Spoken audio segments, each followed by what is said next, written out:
Next up, and I'm very excited about this, we have Nia Odeoti-Hassan.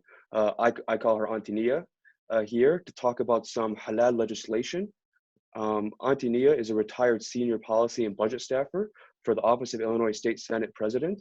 She is a board member of Iman, a board member of the Illinois Muslim Civic Coalition, and a recipient of the CIOGC Community Award. She was also a faculty member at Luther College for several years. So without further ado, Auntie Nia, the floor is yours. Okay. There we go. Assalamu alaikum to everybody. I'm glad that I see so many people on the webinar today. In 2001, Illinois became the first state in the union to address the issue of halal food by enacting a bill, Senate Bill 750, Public Act 92-394.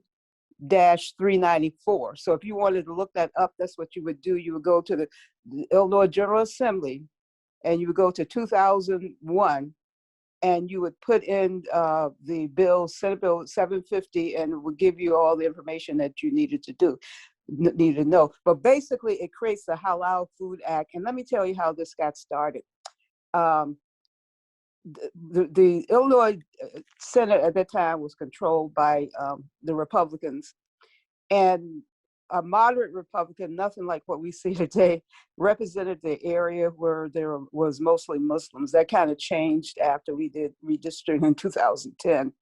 But she was a very moderate, and she came to a group called United Muslim American Association. They don't even exist anymore, came to her with the bill. And she said to them, you know, I would be glad to sponsor this bill because I don't have any Muslims on my staff, but I have a very good friend on the opposite staff, and she will help me guide this bill through the General Assembly. So this is the first time that anything like this happened where an opposite staffer was guiding an opposite member with a bill. So we had the bill, that we did a lot of work on the bill. The bill was sponsored by her in the Senate. And then in the House, the sponsor of the bill went on to be the Cook County Sheriff, which is Chicago's in Cook County, and he's the Cook County Sheriff. Cook County Sheriff Tom Dart was the sponsor of the bill in the House. The bill passed in the House 113-0. There are 118 members of the House, and it passed the Senate 57-0. And there are 59 members. So you can see that, you know, we had, it was a victory. And one of the people that all of you, whether you live in Illinois or not, would know as one of the chief sponsors of the bill was State Senator then Barack Obama, who went on to be, as we know, the first Black president of the United States. And I got him to get on the bill because I was his staffer for healthcare. And so we did a lot of, he did a lot of things for Muslims, you know, when he was a state senator.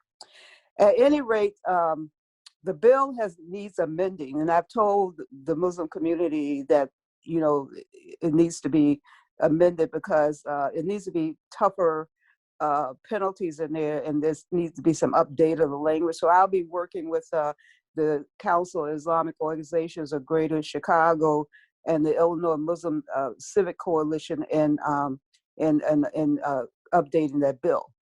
So I know my nephew there also asked me to talk about some other things that happen in Illinois, because Illinois is really unique. We have over 500,000 Muslims basically in Chicago and the surrounding, and about 300 masjids in Illinois, and they're very, very active civically. In fact, I got invited that year. The organization doesn't even exist anymore. It's called the American Muslim Council, and they had their national convention in Washington, D.C. And they asked the brother who was the president of UMA at that time, they asked him to have me to come with him to DC and discuss this bill because all the other states was asking, how can we do this bill? She needs to come and talk to us. So I went to that conference, and we learned a lot. And so some other states after that started doing halal food bills modeled after Illinois. But I want to tell you what the halal food bill in Illinois led to, what other things it led to for Muslims in Illinois. And this probably can, and by the way, this was the first time that the Muslim community had interacted with the Illinois General Assembly and vice versa, because for the whole 36 years that I worked on staff, I retired in 2017. As far as I know, and it's been verified, I was the only Muslim on all four staffs. So, right. And by the way, if you have some young people that are interested in legislative politics, we have a program here that they reach out to Muslims to be legislative staffers. So contact me, and you can come from all over the country. It's not just, it's just based in Illinois, but people come from all over the country. But one of the things that this led to was Illinois Muslim Action Day in 2009. So it took us 2001 for the bill. 8 years later, we got Illinois Muslim Action Day. And the reason why we decided to do that, and it's sponsored now by the Council of Islamic Organizations of Greater Chicago. I went with them and I said, you know, if we could get like a gallery full of Muslims down here in 2 hours, and that's what happened with the halal food bill, to sit in the gallery and listen to President Bill. I said, what would you think if we just be organized? So since 2009, we have been doing Illinois Muslim Action Day in Illinois. We didn't have it last year, of course, and we didn't have it this year. And they never thought about doing it virtually. So I told them, you know, if we're still in this crisis next year, to do it virtually. One of the things that, because I'm about the young people, y'all young people, and I'm about promoting them and making sure that they're going to remain in this country. Their parents might go back to the old country, that they are doing the things that they are supposed to do. So one of the outgrowths of the Illinois Muslim Action Day is something called the Senate page program for Muslims, and it's always on Illinois Muslim Action Day. And one of the good things about this is our young people are paired with members of the state Senate, and those members have been very helpful to them when they graduated from high school, go to college, to help them get scholarships, and also to write recommendations and those things for them. Then 2 years later, in 2011, again, I want to show all this was because of halal food bill. So that's why I'm talking about these other things that happened because of halal food bill. So in 2011, on August 30th, to be specific, which was Eid, the governor of Illinois at that time, who was a governor by the name of Pat Quinn, you can look him up on internet, announced at Eid celebration that he was establishing what's called a Muslim American Advisory Committee to the governor, which he did. And we got a lot of legislation. There was a legislative committee with that group, and we got a lot of legislation out of there, and we're still getting legislation, even though they pretty much have dissolved, because let me tell you what happened. The governor that was all pro-Muslims, and by the way, he used to have iftars at the mansion. He also, on Illinois Muslim Action Day, he would have a breakfast at the mansion where everybody that was participating in that would come to the mansion. And so he was running for a third term, and he was defeated by a Republican. So this Republican came in, and he was like, we called him a Trump 2.2, okay? He came in and he refused to recognize the Muslim American Advisory Committee. He could have kept it, you know, if he wanted to. He told them they couldn't hold meetings anymore or whatever. And make a long story short, what was done later, we said, we better codify this, so if any other governor comes in, this still exists. So we did a bill to codify this group, and it passed the Senate but it didn't pass the House because it got to the House and a group of right wingers in Illinois started questioning why did there need to be an advisory committee for Muslims. Is there advisory committee on any other uh, uh, religion or what? Why does it have to be Muslim? Okay, so the bill, and by the way, the bill is going to be reintroduced next year. So I mean, we're not done with that. We're going to try to get that advisory committee back. We do have a Democratic governor now that is pro.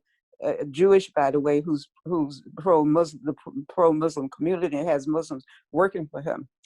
So and finally, in a couple of years ago, and I'm a founding board member. We have something in Illinois now called the Illinois Muslim Civic Coalition. In fact, we just had a meeting last night, and they're working now with redistricting, trying to make sure that because we have no Muslims in the Illinois General Assembly, but we could after this census. And so they're working with the state legislature to make sure that, we can get a district, for Muslim. But until that happens, Muslims are pretty much represented by African American politicians who have carried out legislation and stuff when it was not fashionable to do it, and took a lot of hate mail and everything else when Trump got in about us.